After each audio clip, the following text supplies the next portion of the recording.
Good morning students, मैं doctor Rajni Agarwal differential equation के इस 6th वीडियो में आपका स्वागत करती हूँ।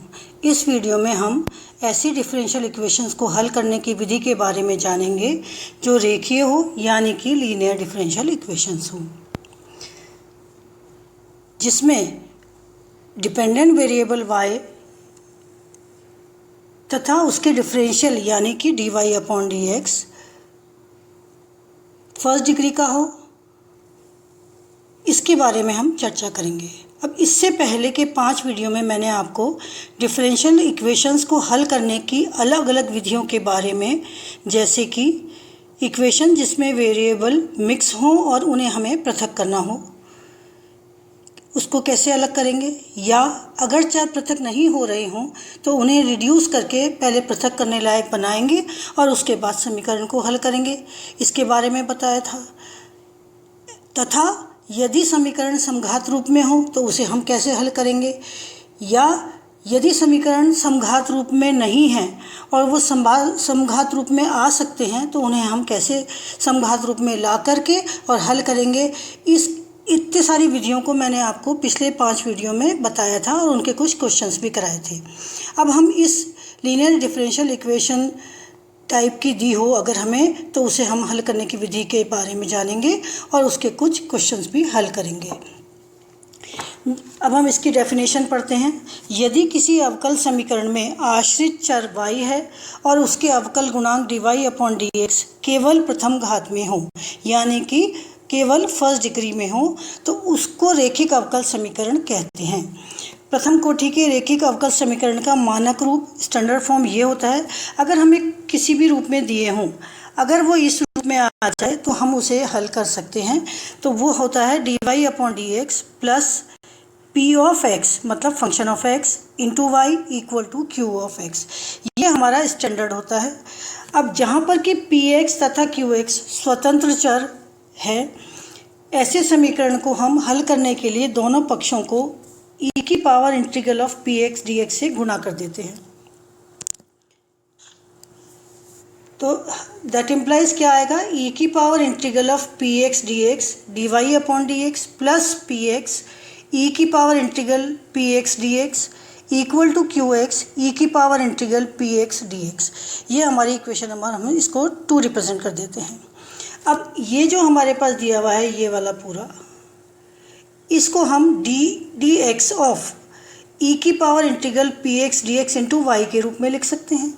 तो ये हम कैसे लिख सकते हैं, यहाँ पर y भी आएगा, इसके रूप में हम कैसे लिख सकते हैं। इसको देखिए कि अगर हमने इस टर्म को डिफरेंशियल किया तो ये क्या आएगा, first function into differential of y, तो dy/dx आ गया, प्लस सेकेंड फंक्शन जो कि y है इंटू डिफरेंशियल ऑफ दिस, तो इसका डिफरेंशियल e की पावर, कोई भी फंक्शन हो तो e की पावर सेम फंक्शन आ जाती है, जो ये हो गया। साथ में जो अंदर इंटीग्रल का है उसको हम करेंगे dx के साथ, तो ये px हो गया। तो इस तरह से हम इस वाली टर्म को ddx ऑफ e की power integral px dx into Y लिख सकते हैं, जो कि हमारे पास है qx e की पावर इंटीग्रल px dx। अगर हम इस वाली समीकरण को, इसको हम समाकलन करें तो y e की power integral px dx equal to integral of qx integral of e की power integral of px dx into dx plus c हो जाता है, जो कि एक अवकल समीकरण 1 का व्यापक हल है। यहाँ पर समीकरण 3 को हम इस प्रकार से लिख सकते हैं, हम इस e की power integral of px dx, इसको हम इंटीग्रल फैक्टर भी बोलते हैं। तो यहाँ पर हम इस समीकरण को y into integral factor is equal to integrating factor into qx this dx plus c, तो इस तरह से हम इसको लिख सकते हैं। यदि यदि हमारे पास फंक्शन y अभी तक डिपेंडेंट था, अब यदि हमारे पास फंक्शन x डिपेंडेंट हो जाए तो हम क्या करेंगे, उस फंक्शन को इस रूप में लिख देंगे, x into integral factor is equal to integration of integral factor into q of y dy plus c।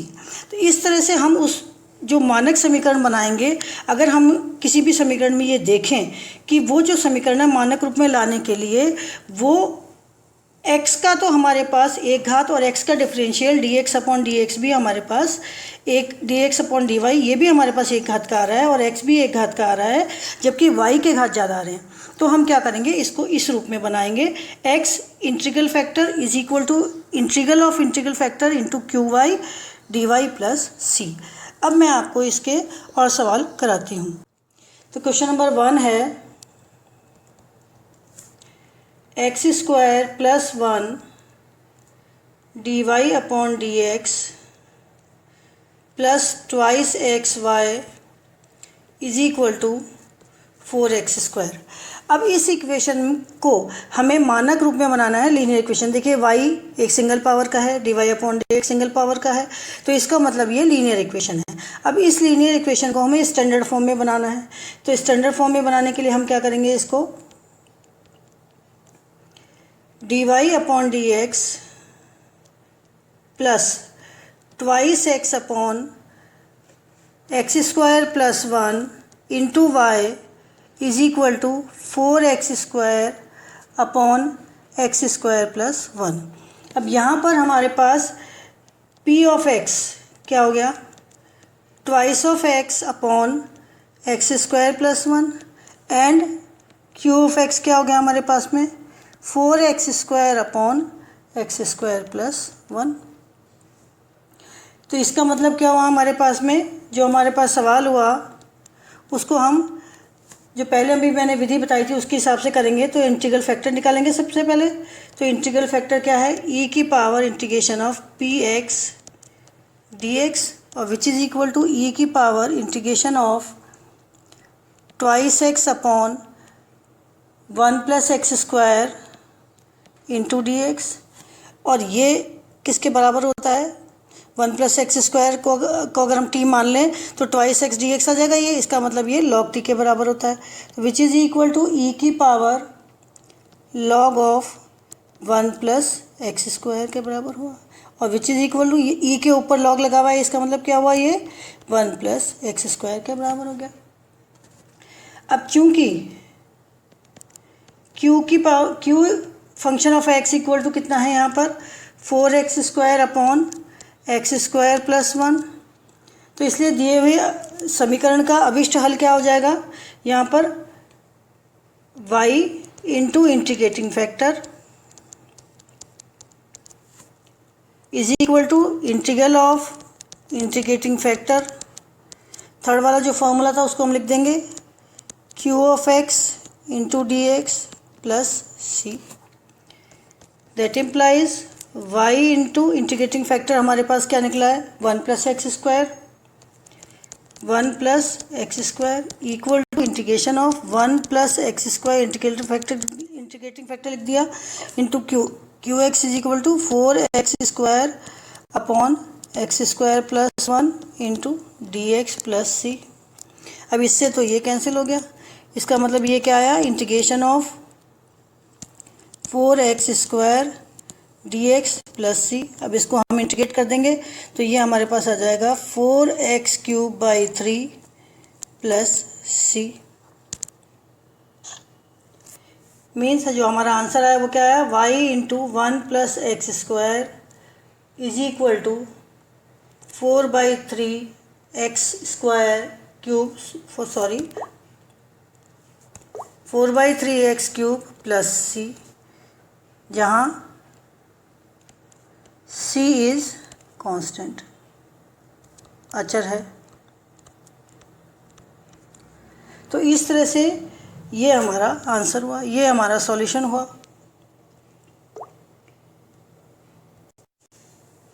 अब हम एक और सवाल करेंगे, question number 2।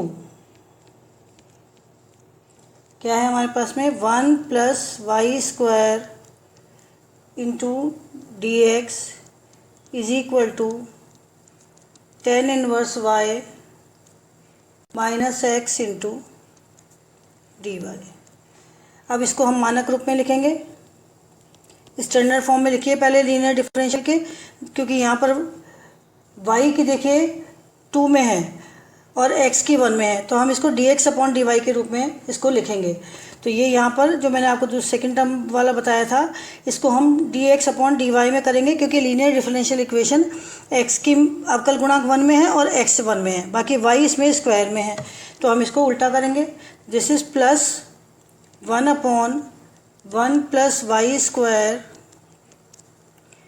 Into X is equal to tan inverse y upon 1 plus Y square.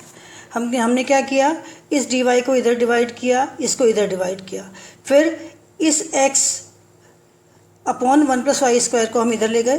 तो इस तरह से हमारे पास ये स्टैंडर्ड इक्वेशन बन गई, लीनियर इक्वेशन।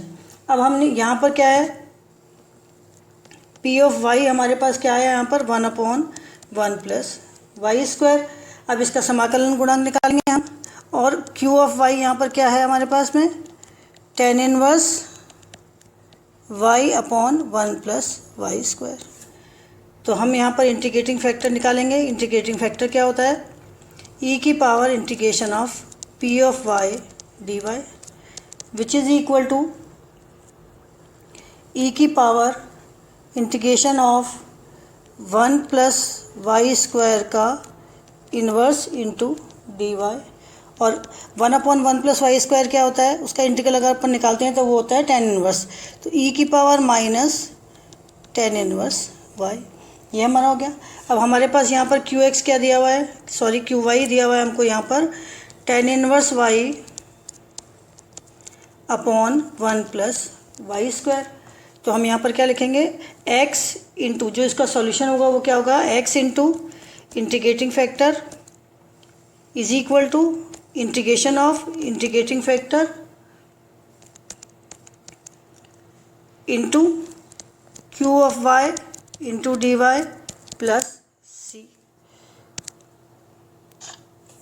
अब इसको हम लिखेंगे x, इंटीग्रेटिंग फैक्टर हमने निकाला था e की power tan inverse y is equal to integration of e की पावर माइनस e की power tan inverse y into tan inverse y upon 1 plus Y square d y plus c. और अगर हम यहाँ पर tan इनवर्स y को t ले लें, tan inverse y equal to t, तो हमारे पास क्या हो जाएगा, ये 1 upon 1 plus Y square d Y upon D t, d y is equal to d t आ जाएगा हमारे पास यहाँ पर। तो इसकी जगह हम यहाँ पर ये सब्स्टिट्यूट कर दें तो ये हो गया, that implies x into e की पावर टी बराबर इंटीग्रेशन ऑफ e की power t into t d t plus c. और दैट इम्प्लाइज x e की power t is equal to, ये फर्स्ट फंक्शन और सेकंड फंक्शन से इसको कर लीजिए, first function into integration of second function minus integration of differential of first, ये कितना हो जाएगा 1, डिफरेंशियल ऑफ फर्स्ट कितना हो गया हमारे पास में, डिफरेंशियल ऑफ फर्स्ट 1 हो गया इंटू ई की power t d t plus C. That implies x e की power t is equal to t e की power t minus t e की पावर टी